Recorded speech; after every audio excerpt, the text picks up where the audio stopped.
여러분 잘들 쉬셨나요? 자, 이제 이자소득 범위, 즉 금융소득의 범위 중 이자소득의 범위에 대해서 먼저 살펴보도록 하죠. 자, 이자소득이라는 것은 채권, 증권의 이자와 할인액을 말하는데 국가나 또는 지방자치단체가 발행한 채권 또는 증권의 이자와 할인액을 말합니다. 자, 그리고 내국법인이 발행한 채권, 증권의 이자와 할인액을 말하는 거고, 자, 이렇게 국가나 지방자치단체가 발행한 채권을 국공채라고 얘기를 하는 거고, 내국법인이 발행한 채권, 증권, 이것을 사채라고 얘기를 하는 겁니다. 자, 그래서 이 국공채나 사채, 여기서 발생되는 이자를 바로 이자소득으로 보는 거고, 뭐 외국법인의 국내 지점이나 또는 국내 영업소에서 발생한 채권 또는 증권의 이자와 할인액, 그리고 외국법인이 발행한 채권, 증권의 이자와 할인액을 바로 이자소득으로 보는 겁니다. 자, 그리고 이자소득의 가장 대표적인 것은 아무래도 이자라든지 예금이라든지 적금에서 발생되는 이자를 말하겠죠. 자, 그래서 국내에서 받는 예금, 적금, 부금, 뭐 예탁금, 우편대체, 자, 이런 것들로 인해서 받는 이자라든지 뭐 상호저축은행법에 의한 신용계, 신용보금으로 인한 이 뭐 신용협동조합이라든지 뭐 새마을금고에서 받는 뭐 얼마 정도 적금 또는 예금을 하고 받는 이자 또는 국에서 받는 예금의 이자 또는 채권, 증권의 환매 조건부 매매 차익, 이 환매 조건부 매매 차익 쉽게 얘기하면 여러분들 뭐 CMA라고 들어봤을 겁니다. 즉 CMA 뭐 1,000원에 샀다가 뭐 1,200원에 다시 3개월 뒤에 뭐 팔 수 있는 그런 조건으로 판매하는 조건부, 환매 조건부 매매 차익. 그러면 1,000원에 샀다가 3개월 뒤에 1,200원에 판매를 할 수 있기 때문에 그 200원 차익에 대해서는 이자 수도로 보겠다는 겁니다. 자, 그리고 저축성 보험의 보험 차익. 자, 보험은 보장성 보험이 있고 저축성 보험이 있는데 보장성 보험이라는 것은 어떤 보험 사고에 대비해서 보험을 드는 거죠. 그래서 뭐 암보험이라든지 실손보험이라든지 자, 이런 것들은 보험 사고가 발생이 되면 보험을 받게 되고, 자, 그러한 보험금에 대해서는 과세가 되지 않습니다. 자, 그런데 저축성 보험이라는 것은 무엇이냐? 10년이든 20년이든 뭐 보험료를 불입하고 그 기간이 만료되면 보험료 불입한 원금의 일정 부분의 이자를 더 쳐서 받는 그런 부분을 바로 보험 차익이라고 얘기를 하는 거죠. 그래서 뭐 보험료가 1,000만 원 들어갔는데 1,200만 원을 뭐 만기에 받는다. 그러면 그 200만 원은 바로 보험 차익이 되는 거고, 이런 저축성 보험의 보험 차익은 이자로 보는 겁니다.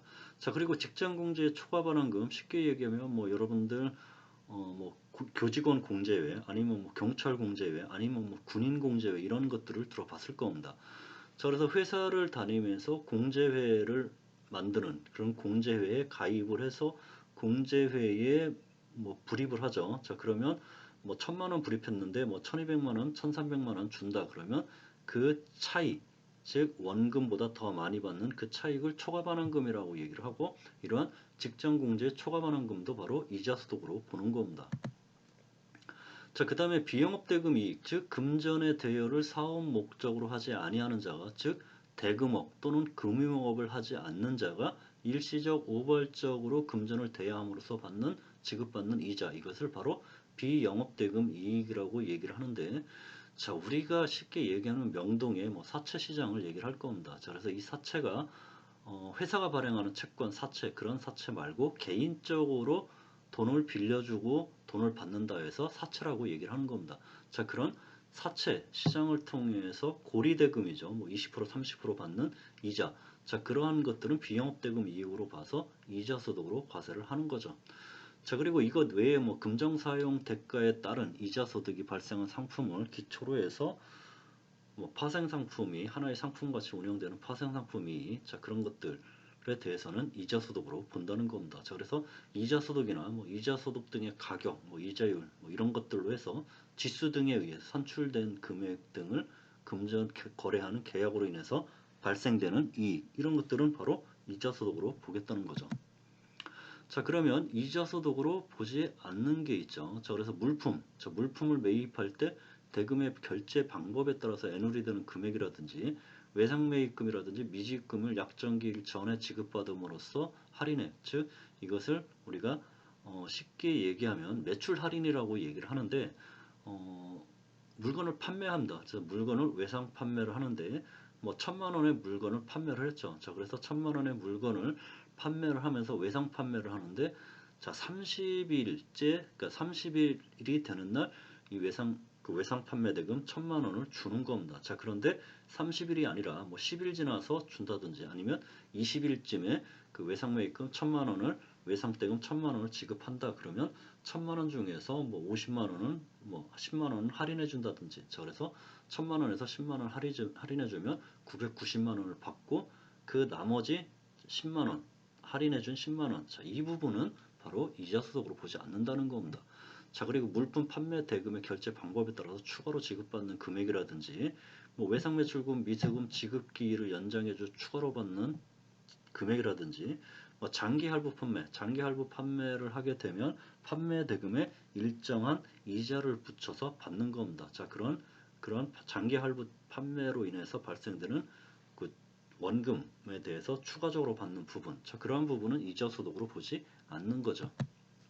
자, 그 다음에 비영업 대금이익과 금융업의 구분이 매우 중요합니다. 왜 중요하냐면 비영업 대금이익은 바로 금융업 또는 대금업을 영위하지 않은 자가 발생되는 돈을 빌려주고 금전 대가, 즉 금전의 사용 대가로 받는 이자는 비영업 대금으로 보는데, 이러한 비영업 대금은 이자 소득에 해당이 되고, 이자 소득에 해당이 되면 지급자가 원천 징수 의무가 있고 받는 자는 비영업 대금 이익은 이자 소득으로 봐서 그 이자 소득은 필요 경비가 없기 때문에 총 수익 금액에 대해서 이자 소득으로 과세가 되는 겁니다.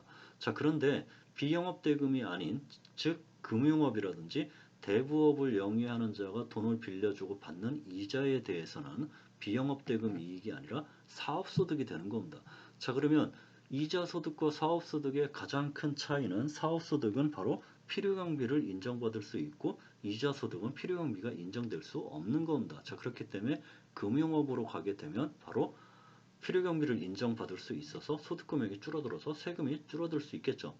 자, 그래서 실무적으로 이제 돈을 빌려주고 이자를 받은 소득에 대해서, 자, 이것을 비영업 대금 이자 소득으로 과세할 거냐, 금융업의 사업 소득으로 과세할 거냐에 따라서 세금 차이가 많이 나는 겁니다. 자, 그래서 당하는 납세 의무자 입장에서는 이것은 비영업 대금 이익이 아니라 금융업을 주장을 할 거고, 과세를 하는 과세관청 입장에서는 더 많은 세금을 걷기 위해서 금융업, 대부업이 아니라 비영업 대금으로 이익으로 봐서 이자 소득으로 과세를 할 겁니다. 자, 그래서 이러한 비영업 대금 이익과 금융업을 구분하는 그 구분점은 무엇이냐? 바로 대금업을 하는, 즉 대금업, 사채업자죠. 사채업자가 대금업을 영위하기 위해서는 대금업을 하는 거주자임을 대외적으로 표방하고, 즉 사업자 등록을 내고 뭐 여러 가지 절차가 있는데 그냥 가장 대표적인 게 대금업이라는 사업자 등록을 내는 게 가장 확실한 방법입니다. 자, 대외적으로 표방하고 불특정 다수인을 상대로 금전을 대여하는 사업인 경우에는 금융업에 해당이 되는 겁니다. 자, 그래서 이런 금융업에 해당이 되는 경우에는 받는 이자에 대해서 이자 소득으로 과세가 되는 게 아니라 사업 소득으로 과세가 되는 겁니다. 자, 그러면 사업 소득으로 과세가 되면 필요경비를 인정받을 수 있는 거죠. 자, 그런데 일시적으로 뭐 사용하는 전화번호만을 뭐 신문지상에 공개했다. 자, 이런 것들은 대금업의 대외적 표방으로 보지 않기 때문에 대금업으로 보지 않고 비영업 대금 이익으로 본다는 겁니다. 자, 그렇기 때문에 대외적으로 대금업을 표방하지 아니한 거주자의 금전 대역을 비영업 대금 이익으로 보기 때문에 이자를 지급할 때 원천 징수를 해야 되는 의무가 있는 겁니다. 자, 그러면 이제 배당소득의 범위에 대해서 살펴보죠. 자, 배당소득이라는 것은 뭐 쉽게 얘기해서 법인의 이익이나 또는 법인의 잉여금을 분배받는, 즉 배당받는 금액에 대해서 발생되는 그 배당소득이라고 얘기를 하는 겁니다. 자, 그래서 뭐 내국법이라든지 뭐 외국법인의 이익이라든지 잉여금의 배당, 분배금을 배당소득으로 보고, 뭐 법인으로 보는 단체로부터 받는 배당금 또는 분배금을 배당소득으로 보는 겁니다. 자, 그 다음에 배당으로 간주 또는 처분되는 소득이 있는데, 자, 의제배당이 있습니다. 자, 이 의제배당은 매우 중요한 개념이기 때문에 의제배당은 잠시 후에 살펴보도록 하고, 자, 법인세법에 따라 처분되는 소득금액이 있습니다. 자, 그래서 법인세법은 당기순이익에서 세무조정을 반영을 해서 각 사업년도 소득금액을 산정하고 거기에 세율을 곱해서 법인세를 과세가 되는 거죠. 자, 그러면 이 세무 조정을 할 때 그 세무 조정의 귀속을 밝혀야 되는데, 세무 조정을 함으로써 이 세무 조정을 통해서 이 세무 조정이 통해서 발생된 금액이 법인 내부에 그대로 남아 있다 그러면 유보로 처분을 하는 거고, 만약에 그러니까 세무조정한 금액이 뭐 법인 밖으로 유출됐다 그러면 귀속자에 따라서 소득 처분을 하게 되는 겁니다. 그래서 주주에게 귀속이 됐다 그러면 배당으로 소득 처분을 해서 주주가 배당받은 것으로 봐서 주주에게 배당에 따른 소득세가 과세가 되는 겁니다. 자, 그다음에 뭐 국제조세 조정에 관한 법률, 조세피난처에 있는 뭐 법인이죠. 이런 법인들이 뭐 배당을 하지 않는다 그러면 일정 부분에 대해서 배당받은 것으로 간주를 해서 배당소득으로 과세를 하겠다는 겁니다. 자, 그래서 뭐 지금 현재 이제 그 의제 배당이 배당에서는 가장 중요한데, 이제 의제 배당에 대해서 살펴보도록 하죠.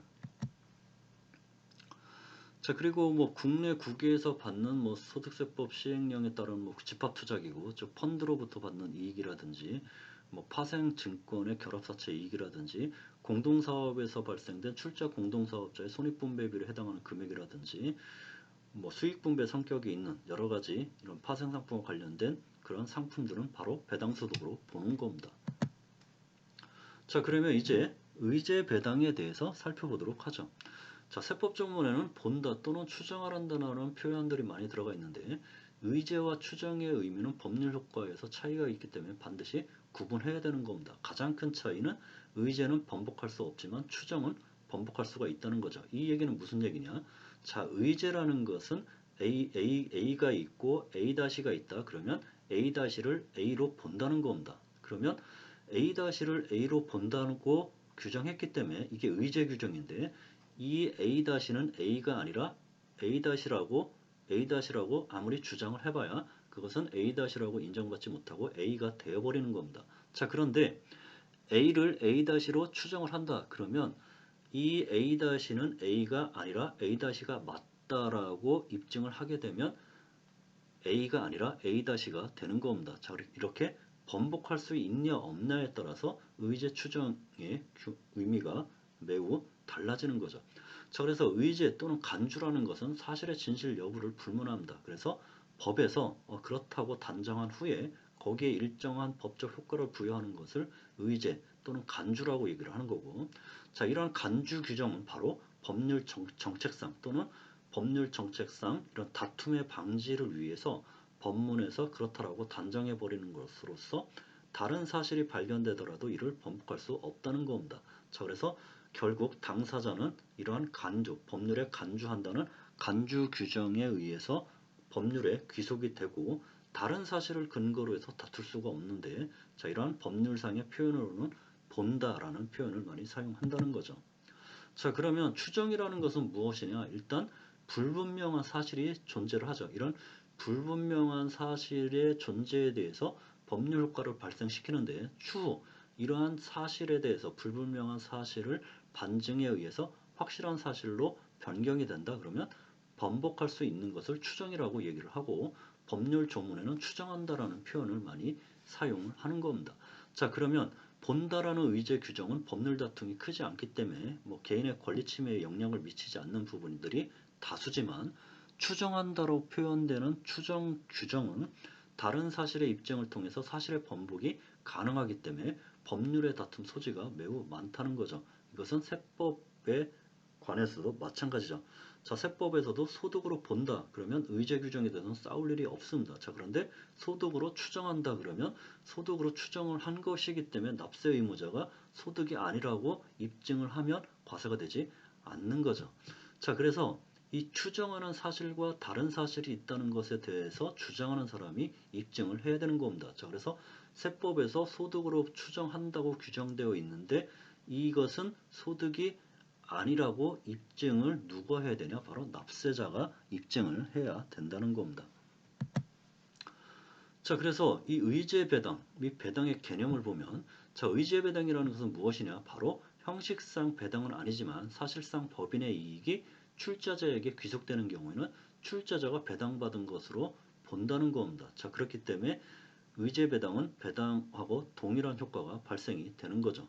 자, 그래서 일반적으로 특정 재물을 일정 기준 비율에 따라서 분배하는 일을 배당이라고 얘기를 하는데, 회사는 영리법인이기 때문에 회사가 창출한 이익을 주주 또는 출자에게 분배를 해야 되는 겁니다. 이것을 배당이라고 얘기를 하고, 이러한 배당은 주주가 가진 주식수의 비례해서 배당을 하는데, 이것을 주주평등의 원칙이라고 얘기를 하고, 배당 시기는 회계연도 말을 기준으로 하는데, 예를 들어서 회계연도가 1월 1일부터 12월 31일이다. 그러면 12월 31일 시점에 이익에 대해서 배당을 할 수 있는 겁니다. 자, 그러면 이 의제 배당의 유형, 우리 소득세법 제17조 제1항 제3호에서 규정하고 있는데, 크게 두 가지 형태로 구분하고 있습니다. 자, 그래서 주식 소각 등에 따른 의제 배당과 잉여금의 자본 전입에 따른 의제 배당, 두 가지의 의제 배당 유형이 있는데, 주식 소각 등에 따른 의제 배당은 무엇이냐? 바로 주식의 소각으로 인해서, 주식을 소각하기 위해서는 주주에게 주식을 받아야 되고, 자, 주주에게 주식을 받으면 주주에게 주식을 받아서 취득해서 주식을 소각하는 거기 때문에 주주로부터 받는 주식에 대한 대가를 지급해야 되고, 주주 입장에서는 바로 이 주식의 소각으로 인해 받는 대가와 취득가액의 차이가 발생하는, 즉 취득가액보다 더 많은 대가를 받았다, 그 초과 금액에 대해서는 배당받은 것으로 보는 겁니다. 그래서 소득세법 제17조 제2항 제1호, 그 다음에 제3호, 제4호, 제6호에 규정되어 있죠. 자, 그리고 잉여금의 자본 전입에 따른 의배당이라는 것은 무엇이냐? 바로 법인이 잉여금을 자본으로 전입하는 겁니다. 그래서 법인의 잉여금을 자본금으로 전입하는 경우에는 바로 주주 등이 법인으로부터 주식 등을 받는데, 이러한 주식 등의 가액을 배당받은 것으로 본다는 겁니다. 자, 그래서 소득세법 제17조 제2항 제2호와 제5호에 규정되어 있는데, 자, 첫 번째 유형 주식 소각 등에 따른 의제 배당은 뭐 배당받을 건가 별로 그렇게 큰 차이가 없기 때문에 뭐 의제 배당으로 봐도 이해가 되는 부분이 있습니다. 자, 그런데 두 번째 잉여금의 자본 전입에 따른 의제 배당은 약간의, 이게 의제 배당으로 볼 수 있는지에 대해서는 의문을 제기할 수도 있지만, 우리 소득세법에서는 그냥 의제 배당으로 본다고 규정하고 있기 때문에 다툼의 여지가 없는 겁니다. 그냥 의제 배당으로 봐서 배당 소득에 대한 소득세가 과세가 되는 거죠. 자, 그래서 이제 주식 소각 등에 따른 의제 배당에 대해서 먼저 살펴보고, 그 다음에 잉여금에 대한 자본 전입에 따른 의제 배당을 살펴보도록 하죠. 자, 주식 소각 등에 따른 간주 배당은 상법상 이익에 해당하지는 않지만 주주 등이 배당과 동일한 경제적 이익을 받은 것으로 봐서 세법에서 배당으로 의제하는 것입니다. 자, 이것은 무슨 얘기냐? 바로 주주 등이 주식 등을 양도하는 경우에는 양도 차익, 즉 양도가액과 취득가액에 대해서 과세가 이루어지는데, 자, 법인주주, 개인주주에게 각각 뭐 법인주주면 법인세, 개인주주면 양도소득세가 과세가 되는 겁니다. 자, 그런데 이렇게 주식은 양도를 통해서 소멸됨으로써 주식 양도 차익에 대해서 양도소득세가 과세가 되는데, 주식을 양도하지 않고 보유하고 있음에도 불구하고 법인이 감자, 즉 자본금을 줄인다든지, 또는 법인이 해산한다든지, 또는 법인이 다른 법인과 합병한다든지, 또는 법인을 하나짜리 법인을 두 개로 쪼갠다든지, 이것을 분할이라고 얘기를 하는데, 자, 이러한 방식으로 자본 구조를 변경시킴으로써 주식을 양도하지 않고 주식을 보유하고 있음에도 불구하고 주식이 소멸될 수도 있다는 겁니다. 자, 이러한 경우에 주식 소멸에 따른 대가를 법인으로부터 받게 되는데, 이러한 대가가 취득가액을 초과하는 경우에는 바로 주식 양도 차익과 마찬가지로 주주가 경제적 이익을 얻은 것이기 때문에 이것에 대해서 배당으로 의제해서 배당 소득으로 소득세가 과세가 된다는 거죠. 자, 그러면 주식 감소, 즉 자본 감소에 따른 의제 배당에 대해서 살펴보죠. 자, 주식 소각 등에 따른 의제 배당은 뭐 자본 감소, 그 다음에 해산, 합병, 분할에 대한 의제 배당인데, 첫 번째 주식 소각, 즉 자본 감소에 따른 의제 배당에 대해서 먼저 살펴보도록 하겠습니다. 자, 법인이 자본금이 10만 원입니다. 자, 자본금 10만 원을 자본금 5만 원으로 줄이는 거죠. 자, 이렇게 법인의 자본금 10만 원을 자본금 5만 원을 줄이는 것을 바로 감자라고 얘기를 하고, 이것을 바로 주식 소각 또는 자본 감소라고 얘기를 하는 겁니다. 자, 그러면 이 자본금 10만 원 감자해서 자본금 5만 원으로 줄이기 위해서는 바로 주주로부터 주식을 5만 원을 반납을 받아야 되겠죠. 자, 그래서 이 법인의 자본금 10만 원이고 이 주주가 바로 이 법인의 10만 원을 출자를 해서 주식 10만 원을 갖고 있는 겁니다. 그래서 주식 취득가액 10만 원이라는 거죠. 자, 그래서 이 자본금 10만 원을 자본금 5만 원으로 감자하기 위해서는 이 주주가 바로 주식 5만 원을 법인에게 반납을 해야 되는 겁니다. 자, 이렇게 법인에게 주식을 반납을 하면 이 법인은 바로 주식을 반납한 주주에게 주식 반환 대가, 즉 이것을 감자 대가라고 얘기를 하는데 이 감자 대가를 바로 주주에게 지급을 해야 되는 겁니다. 자, 그래서 이러한 주식 반환 대가, 즉 주식 5만 원을 반납한 대가로 8만 원을 지급했다. 자, 그러면 주식 반납 5만 원에 대한 이 5만 원이 취득가액이 되는 거고 감자 대가, 주식 반환 대가로 8만 원을 지급받았기 때문에 이 주식 반환 대가 8만 원에서 주식 반납한 취득가액 5만 원을 차감하면 바로 차액 3만 원이 발생이 되는 거죠. 자, 이러한 차액 3만 원은 바로 의제배당으로 봐서 소득세가 과세가 되는 겁니다. 자, 그래서 법인의 자본금을 10만 원에서 5만 원으로 감자를 하고 주식의 주주는 개인 주주는 주식의 취득가액 10만 원 중 5만 원의 주식을 반납을 해서 그 주식 반납한 것을 소각을 한다는 거죠. 없애버린다는 얘기입니다. 자, 그런데 주식 반납 대가, 즉 감자 대가로 8만 원을 지급받은 겁니다. 자, 그러면 감자 대가, 주식 반납 대가 8만 원에서 그 주식의 취득가액 5만 원을 차감하면 차액 3만 원이 발생하고 이러한 차액 3만 원은 바로 의제배당으로 과세가 되는데 주주가 법인인 경우에는 법인세가 과세되고 주주가 개인인 경우에는 소득세가 과세가 되는 겁니다.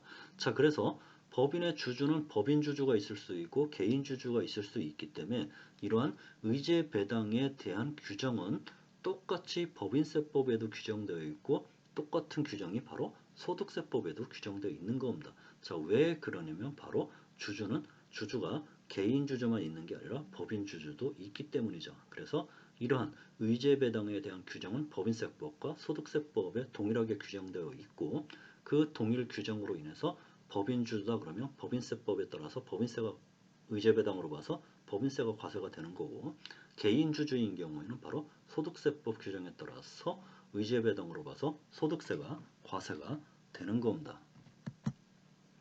자, 그 다음에 이제 주식 소각 등에 따라 의제배당, 자, 이제 주식 소각을 받고 이제 해산에 따른 의제배당을 보게 되죠. 자, 이 법인이 바로 자본금이 10만 원입니다. 자, 그래서 주주가 자본금 10만 원을 출자를 해서 주식 10만 원을 받았겠죠. 그래서 주식의 취득가액은 10만 원이 되는 겁니다. 자, 그런데 이 법인이 바로 해산을 하게 됩니다. 법인을 해산을 하는데 이 법인을 해산하는 시점에 이 법인의 재산을 봤더니 얼마냐? 13만 원이라는 거죠. 자, 법인의 해산 시점에 법인의 자녀 재산, 법인의 재산가액을 봤더니 13만 원이라는 겁니다. 자, 그래서 법인이 해산함으로써 이제 해산에 따른 자녀 재산을 분배를 하는 거죠. 자, 그래서 법인이 해산을 하면 그 해산 시점에 법인의 자녀 재산가액을 주주에게 분배를 합니다. 자, 그러면 이 자녀 재산, 해산에 따른 자녀 재산 분배 대가가 얼마냐? 바로 13만 원이라는 거죠. 그래서 법인이 해산 시점에 자산 가치가 13만 원이고 자산의 가치 13만 원에 대해서 주주에게 분배를 해주는데 자, 그러면 해산에 따른 자녀 재산 분배 대가 13만 원과 주식 취득가액 10만 원 이제 해산을 했기 때문에 주식은 반납해서 소각을 다 해버려야 되겠죠. 자, 그러면 해산에 따른 자녀재산 분배 대가 13만 원에서 주식 취득가액 10만 원을 차감한 차액 3만 원은 바로 의제배당으로 봐서 소득세가 과세가 되는 겁니다. 자, 그래서 법인을 해산하는 경우에는 법인의 자녀재산, 즉 법인의 순자산을 주주에게 분배를 해야 되는데 해산 대가, 즉 자녀재산 분배가액으로 13만 원을 지급받았고 이 주식의 취득가액은 10만 원이기 때문에 바로 자녀재산 분배대가 13만 원에서 주식의 취득가액 10만 원을 빼게 되면 그 차액 3만 원은 바로 의제배당이 해당이 돼서 소득세가 과세가 되는 겁니다. 자, 그래서 주주가 법인이다 그러면 법인세가 과세가 되는 거고, 주주가 개인이다 그러면 소득세가 과세가 되는 겁니다. 지금 우리가 소득세법을 공부하고 있기 때문에 소득세법은 바로 개인에게 개인의 소득에 대해서 과세를 하는 거기 때문에 개인의 소득인 바로 이 의제 배당은 배당 소득으로 봐서 소득세가 과세가 되는 겁니다. 자, 그러면 이제 세 번째로 합병에 따른 의제 배당이 있습니다. 합병이라는 것은 바로 두 개의 법인을 합치는 것을 합병이라고 얘기를 하고, 분할, 이제 합병에 따른 의제 배당, 분할에 따른 의제 배당 두 가지를 볼 건데, 합병이라는 것은 두 개의 법인을 합치는 것을 합병이라고 얘기를 하고, 분할이라는 것은 하나의 법인을 두 개로 나누는 것을 분할이라고 얘기를 하는 거죠. 자, 그래서 잠시 쉬었다가 이제 합병과 분할에 따른 의제 배당을 학습하도록 하죠. 잠시 쉬었다 하도록 하겠습니다.